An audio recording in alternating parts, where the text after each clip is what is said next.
Hi everyone, my name is Gabriel and this is the Hour of the Raven, your channel for everything Ravenloft, RPG, Dungeons and Dragons and horror. Today, we will help you explore the haunted and desolate lands of Forlorn, a domain forgotten in the mists of time. Are you ready? Then let us explore these ancient forests and hike the hills and mountains of these wild lands.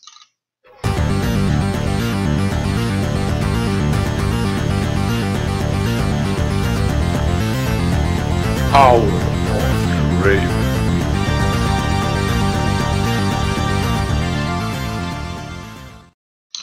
Forlorn is a wild and practically uninhabited domain that draws its inspiration from medieval Scotland. The domain has no government or even established cities or towns, and only ruins of the ancient civilization that inhabited these lands remains. After the land of Barovia, these lands were the first to emerge from the mists on the south border of Barovia in the year 547. Forlorn is located south of the main continent of Ravenloft, bordering Barovia to the north, Haslan to the east, and the realm of Kartakas to the west. Forlorn's climate is always cloudy and humid, and is marked by a constant rainfall and the sound of thunder. Many of its hills and mountains are always covered in fog and only receive sunshine during the summer. During winter, it is not uncommon for Forlorn's lands to be covered by snow. Forlorn is a high plateau made up of rocky hills and forests that surround two large mountains, Mount Aral and Mount Metonwi. Mount Aral is a dormant volcano and is always shrouded in dark clouds, with yellowish steam escaping from the maw of Aral, a fissure within the mountain's caldera. The interior of the mountain is full of caves where goblins usually bury their dead, as well as hot springs, geysers, and scorching vapors. Though not as difficult to climb, the mountain is a treacherous territory, as it's littered by goblin traps and rocky slips, natural or intentionally caused by goblins. The outskirts of Mount Aral are a desolate landscape, and no vegetation grows in its stony surroundings, known as the Beds of Dead Men, the site of countless battles of rival clans in the past.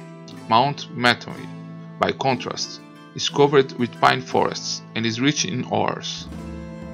Throughout its length, it is possible to find several entrances of old, abandoned and ruined mines, from where the ancient Forfarians extracted iron, granite, coal, gold and gems. The abandoned mines and riches are coveted by intrepid explorers, but they are known for their instability, landslides, pockets of venomous gases, and haunts of miners who lost their lives in the bowels of the mountain. A large part of Forlorn is covered by a dense forest. Gundarak woodcutters have often tried to exploit this abundant source of wood, but their camps have always been destroyed by goblin attacks. Forlorn's vegetation, though abundant, is tainted by a series of pests and diseases. Molds, weeds and pests plague the trees, which grow crooked, sick and twisted. At ground level, shrubs, thorns, and poisonous flowers and fungi are also easily found. At some point, however, it is possible to find some areas free of corruption and disease and other pests, and these sites are considered sacred by the Druids. For the past 30 years, the goblins that infest Forlorn have been campaigning to destroy and burn the dense forests. With axes and flames, these campaigns have caused true destruction to the Forlorn forests, and many formerly green lands are now covered with dead stumps and blackened scorched grounds.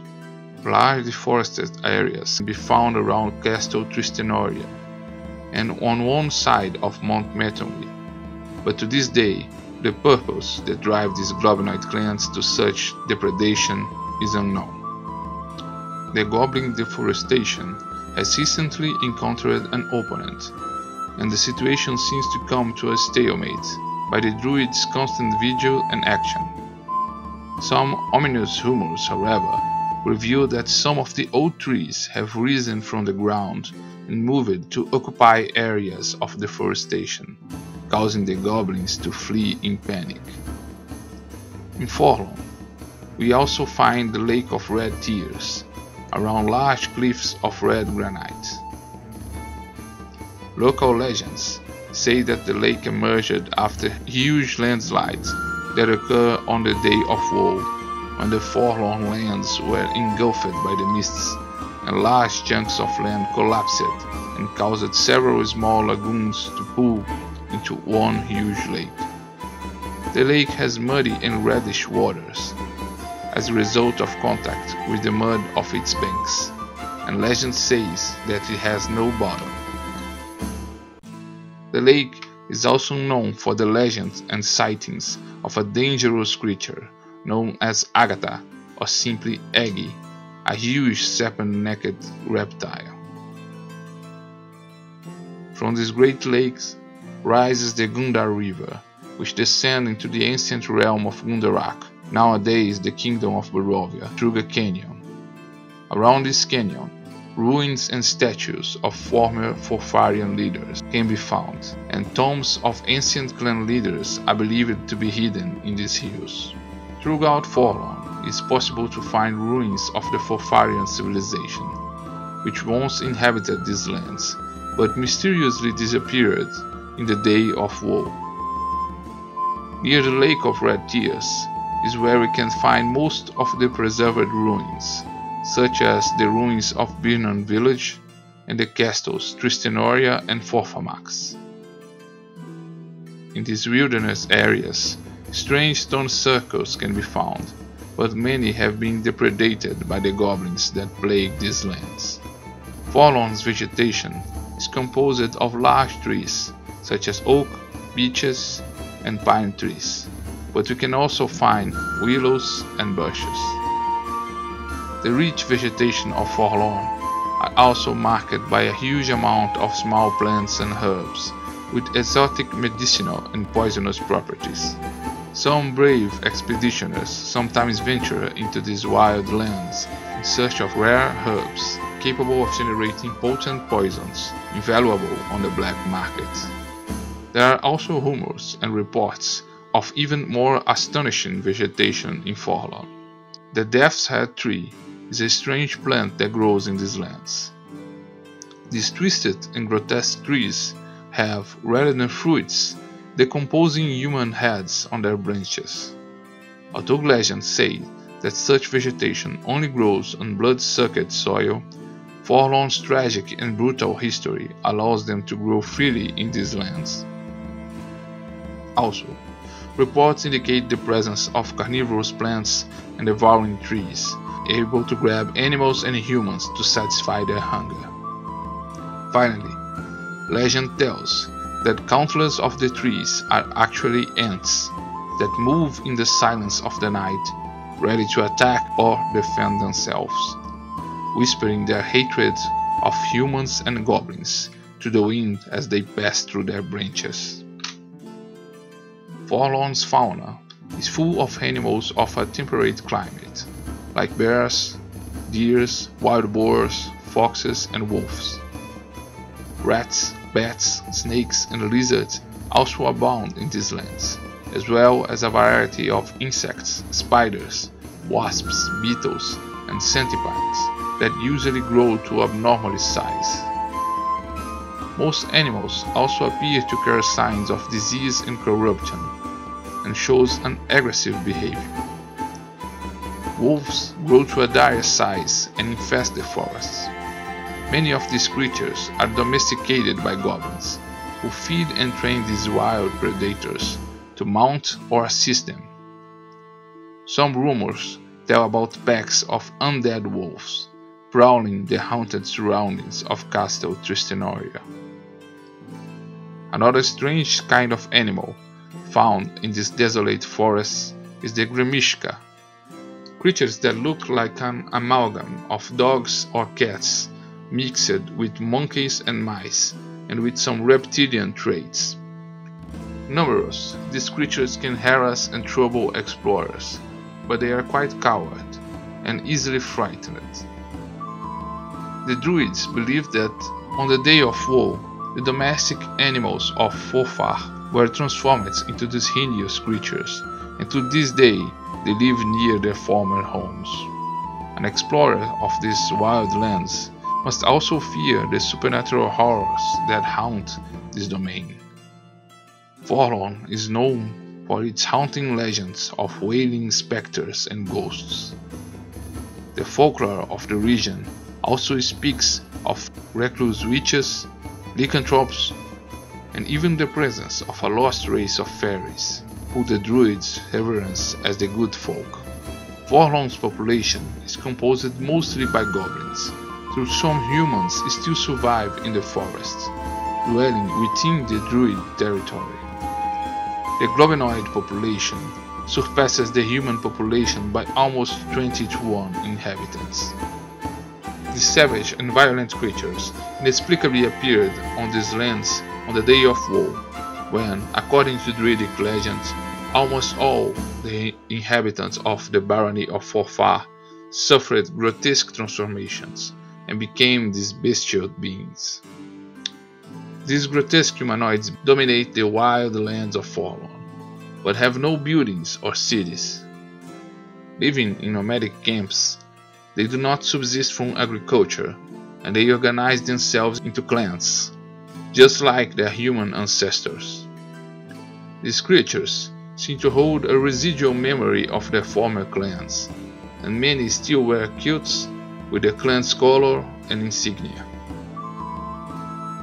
The goblinoid clans are belligerent and competitive, and mark and defend their territory.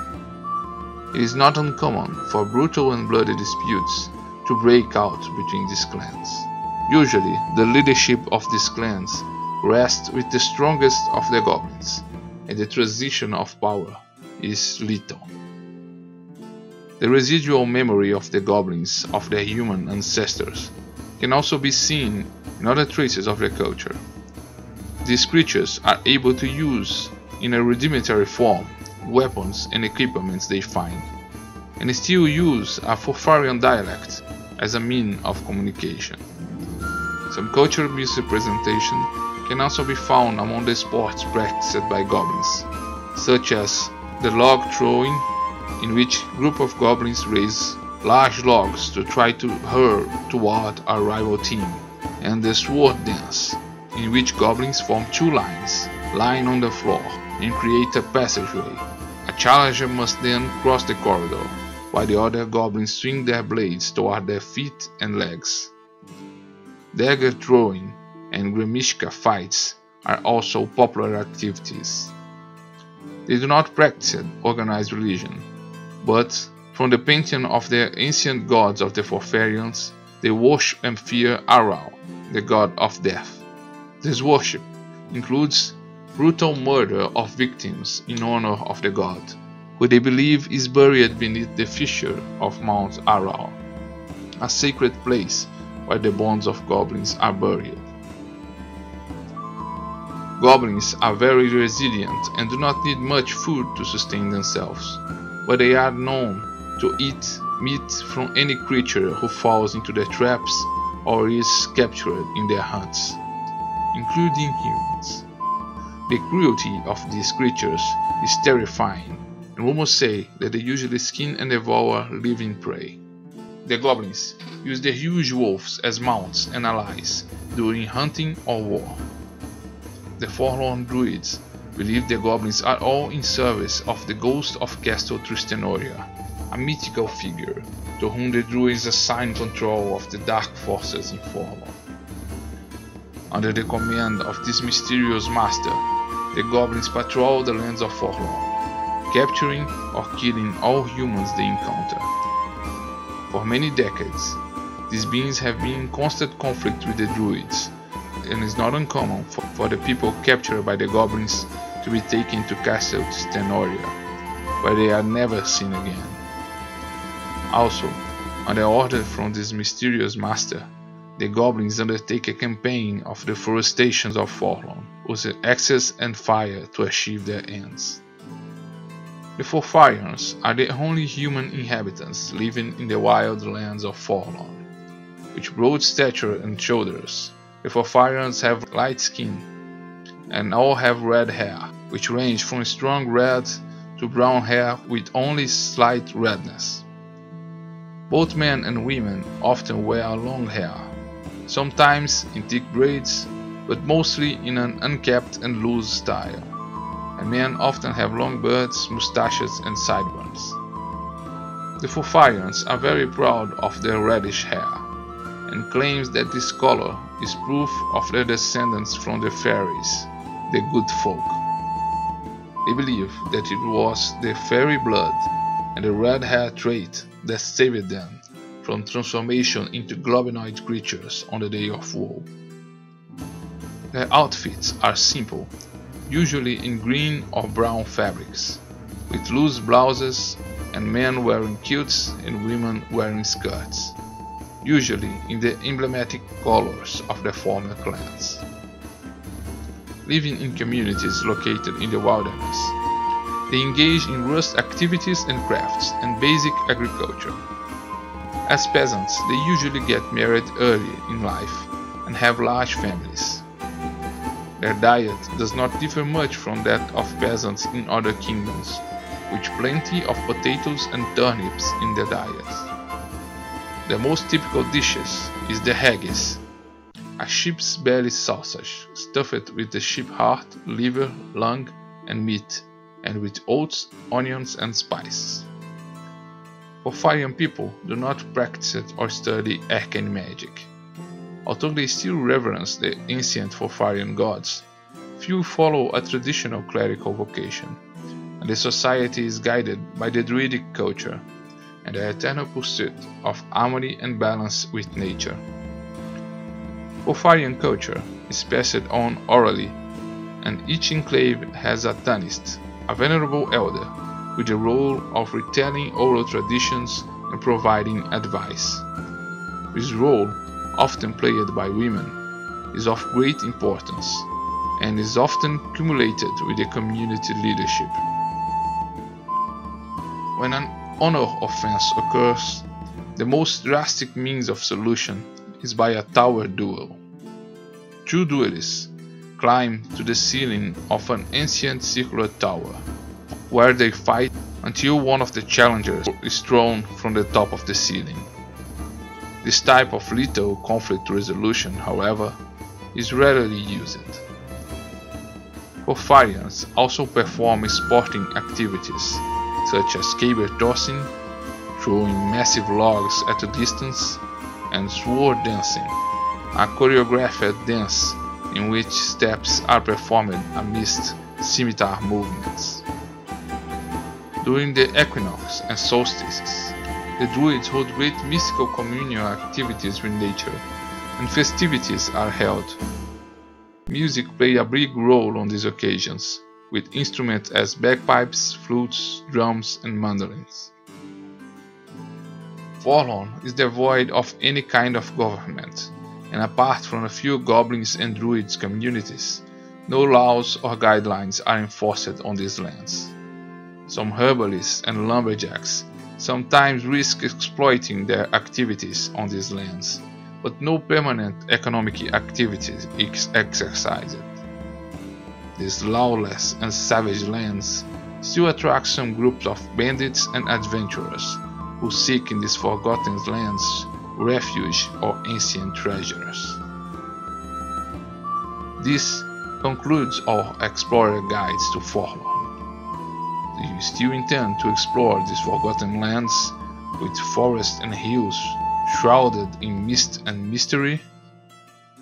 Then subscribe to this channel and enable notifications, and join us as we visit one of the druidic circles and share their legends surrounding the past of this forgotten kingdom.